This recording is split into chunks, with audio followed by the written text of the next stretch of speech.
Mas como se repetirá no decorrer da guerra, Lopes, além de sempre ausente do fronte, é o comandante de um grupo de oficiais sem treinamento de combate e sem iniciativa, apesar da valentia e do patriotismo.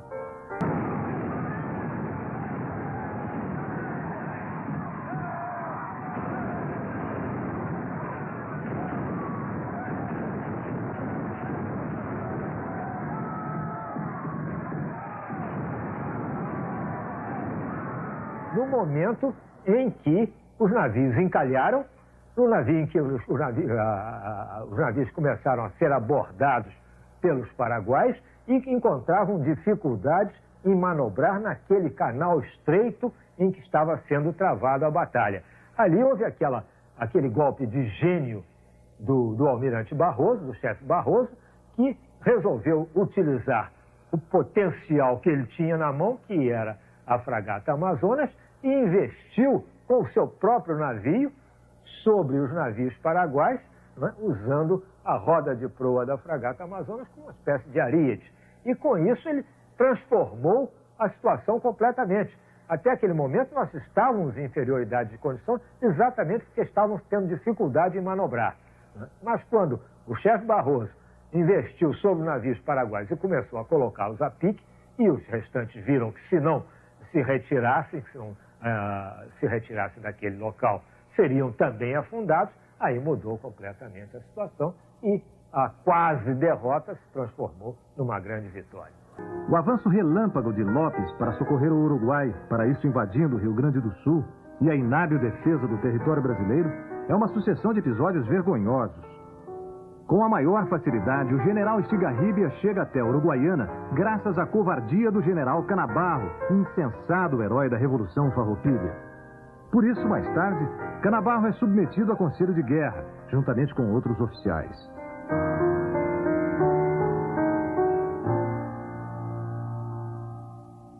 Na outra margem do rio Uruguai, o restante da tropa de Estigarribia é vítima da primeira carnificina da guerra. O general Flores, com 9.000 uruguaios, inclusive 400 ex-escravos, mata 1.700 paraguaios e captura mais de 1.000, muitos depois friamente decapitados.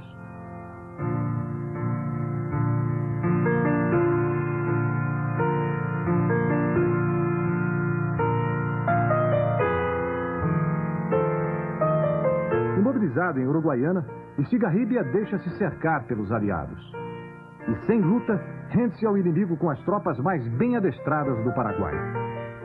À cerimônia assistem o próprio imperador Pedro II e seu ministro da Guerra, Marquês de Caxias. Violando todas as leis humanitárias da guerra, os aliados distribuem entre si os 1.200 prisioneiros de Iataí. Assim, o Uruguai incorpora mais de 500 paraguaios às suas fileiras, sob a ameaça de degola ou castigos. Outros 300 são remetidos a Buenos Aires para trabalhos domésticos. A cota brasileira é remetida ao Rio de Janeiro, onde os paraguaios acabam negociados como escravos. Sendo o governo imperial de recorrer ao voluntariado para mobilizar tropa, porque ele não tinha um exército poderoso, a população masculina acorreu em massa para formar os batalhões de voluntários da pátria. Eis aí a prova de que a guerra do Paraguai, pelo menos na sua primeira fase, foi uma guerra popular no Brasil.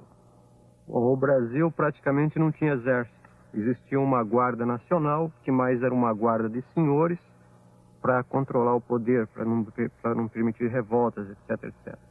Então, quando eclodiu a Guerra do Paraguai, o país se viu sem exército. Então, teve que formar um exército rapidamente.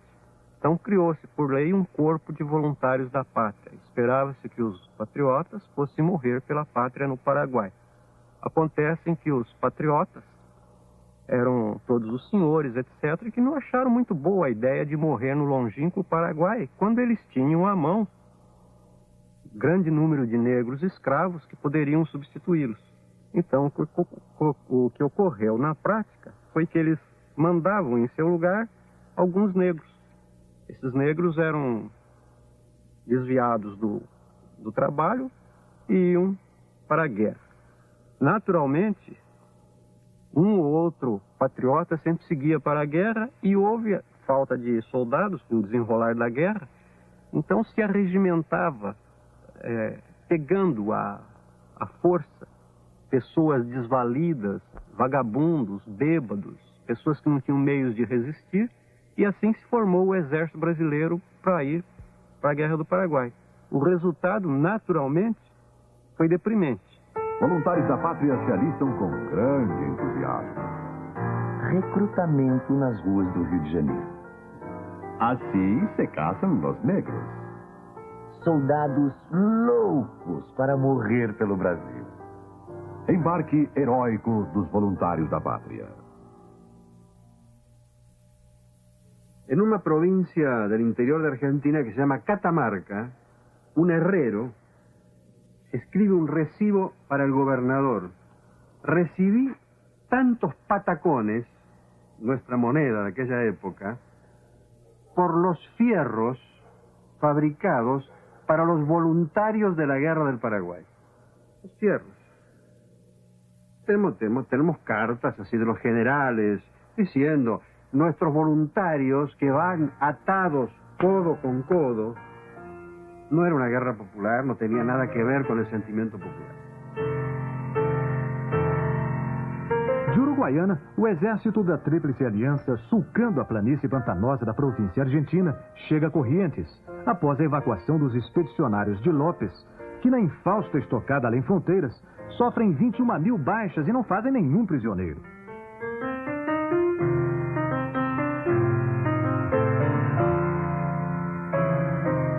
Dia 15 de abril de 1866 é uma data fatídica para o Paraguai. 65.000 brasileiros, argentinos e uruguaios irrompem no seu território para dele só sair uma década depois, com o país destruído e no poder um governo constitucional títere.